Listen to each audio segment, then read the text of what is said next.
I met Michael at his family's house in Encino in 1972, and he just was absolutely adorable, precious, enthusiastic, inquisitive, fun. He was at that time, I think 14, but I thought he was 12 because when he went to Motown, he was 10, but they told him to say he was 8 because they thought it would be cuter. But he seemed like a young 14-year-old, and he was just absolutely adorable, special. What else do you like to do in your spare time? Swim, play pool, anything. Athletics.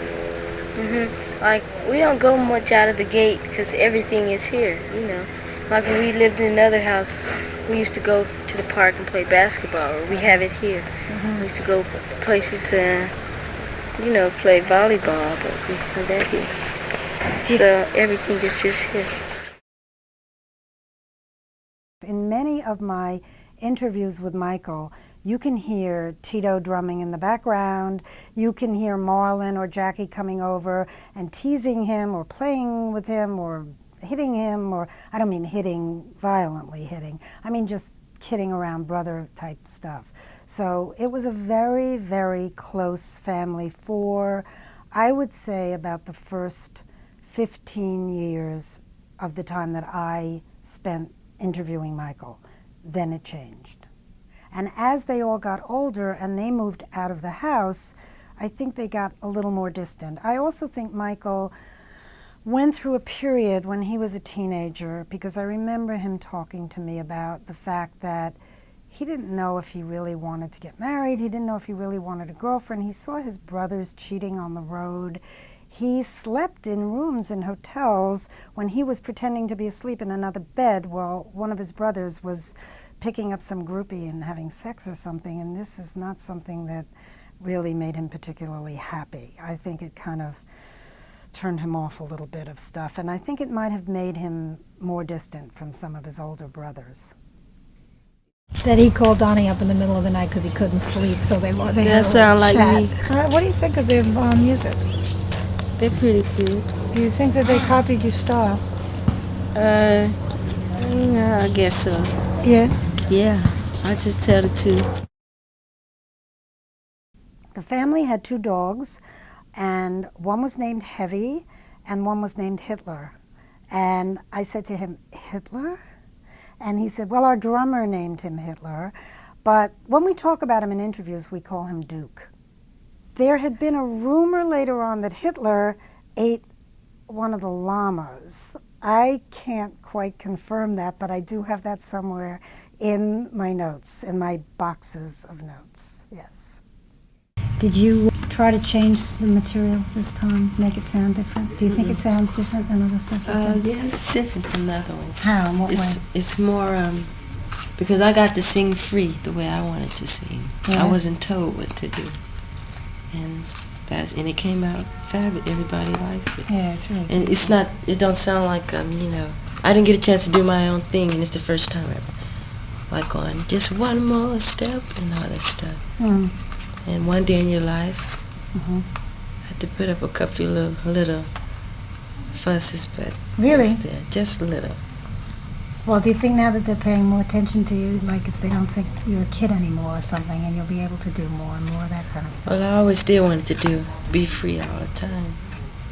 Nobody would never, you know, listen. Now they see I know what sounds good. And it always comes out good when I sing free. You know, I would always ask Michael if he was dating anybody, and he would just say, no, I'm not really dating anybody. I don't really have time for that. I'm not interested in it right now. And I'd go, not interested? And actually, one of the quotes in the story is he says to me, oh, you think I'm one of those? No. But he did add that people we would see him out with, like Tatum or the former Miss Universe, he said they weren't really romances, that they were friends, and he liked to talk to them a lot, and then he would collapse into giggles discussing it. So I'm not sure really what was going on. I think it was pretty innocent stuff, and I think he was embarrassed to talk about it, and I think he was pretty shy about his private life, and I also think that they were told not to talk about their private life because the brothers were all married, and we weren't supposed to print that the brothers were married because it would turn off some of the female fans who loved Jackie or loved Marlon or loved Jermaine. They didn't want to know about the wives. How do you feel about the discotheque kind of stuff? Do you think that there's a lot of songs on this that'll be like discotheque hits? Things that people want to dance to? Well, there's hardly no funky songs, because I don't really like funky songs. It's good to have a funky group, but it's no funky song that somebody's made up to have it sound like another one. Mm-hmm. I like things like Never Can Say Goodbye and I'll Be There and Ben One Day in Your Life. Now, when you get to One More Step, Mm-hmm. the Holland Dozier Holland, Brian Holland things, Mm-hmm. it's a different kind of thing, but it's good material. Super. Well, the first time I went to the Jacksons' house in 1972, he literally was dancing around the pool, doing little dance steps for me. And then the second time I went, he did more elaborate dance steps. And I think I remembered saying to him, "Where'd you learn that?" And he said, "Oh, I've been watching some Fred Astaire movies." And then he eventually did meet Fred Astaire. And in fact, supposedly, after he did the performance on the Motown 25, Billie Jean, with the moonwalk, Fred Astaire called him the next day and just said, "You're the greatest dancer in the world." Just got to be able to kind of harness that stuff and keep your eye fixed on, ahead of you. Yeah. Well, I am. I'm compelled to do what I'm doing, and I can't help it. I mean, I love performing. I love creating and coming up with unusual, new things. To be a pioneer, kind of, an innovator. I just love it. I get excited about ideas, not about money, but about ideas is what excites me. Having worked with Annie as long as I have, starting in 1975 on the Stones tour, and then over the last 10 years at Vanity Fair with all the portfolios we've worked on, the thing that's so great about Annie is she always, whenever possible, wants people doing what they do.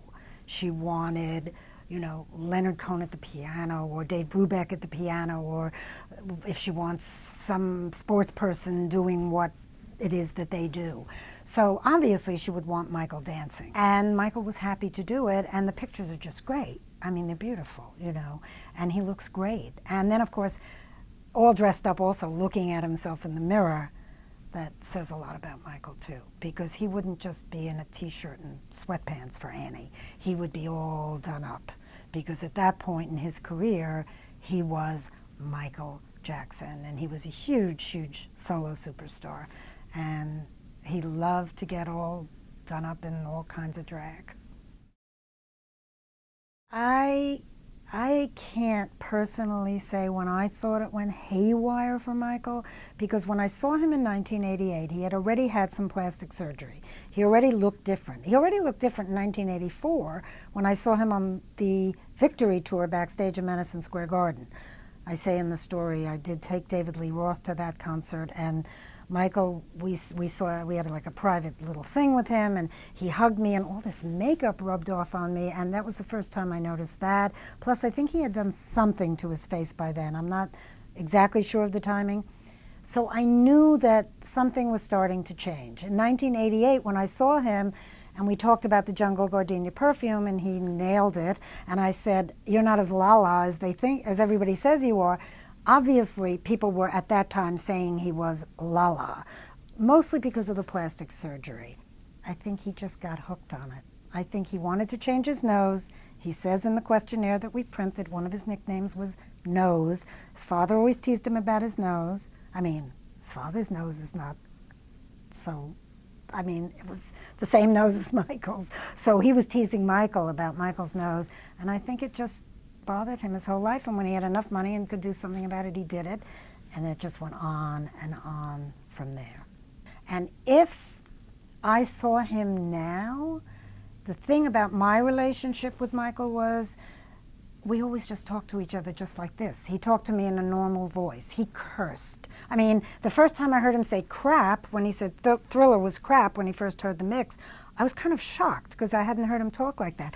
But as he got older and we talked to each other, it was as Lisa Marie Presley said. She said, people should know that you have a normal voice and that you curse and that you're funny and you're witty. So I always had that relationship with him, and he trusted me.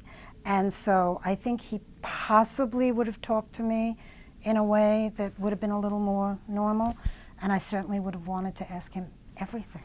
But, you know, we didn't get the chance.